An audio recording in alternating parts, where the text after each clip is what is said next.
Hello friends, good morning. তোমাদের একটা গল্প বলি। গল্পটা হয়েছে গিয়া, এটা হচ্ছে আমার ফুল। বন্ধুরা, তোমাদের একটা গল্প কথা শেয়ার করি। এই ফুল গাছটা 2 বছর আগে আমি নিয়ে এসেছিলাম এক জায়গায় বেড়াতে গিয়ে। তো সেই বেড়াতে গিয়ে ফুলটা দেখে আমার এত পছন্দ হয়।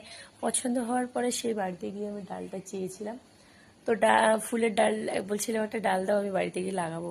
তো তারা আমাকে মানা করে দিয়েছিল। মানা করে দেওয়ার পরে ঘুরতে ঘুরতে ঘুরতে ঘুরতে আমি কি করেছিলাম, মানা কে আর কার মানা শোনে। আমরা তো সবাই জানি যে ভালো ফুল দেখলে, বাবা সুন্দর ফুল দেখলে আমরা সেটাকে কি করি, ডালটাকে তোড়কে মোড়কে ছুপাকে লে আতি হ্যাঁ।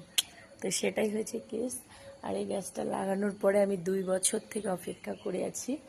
ফুলটা এখনও সেরম, এটা আজকে আমি ঘুম থেকে উঠেই দেখি কি ফুটেছে। তো ফুটার পরে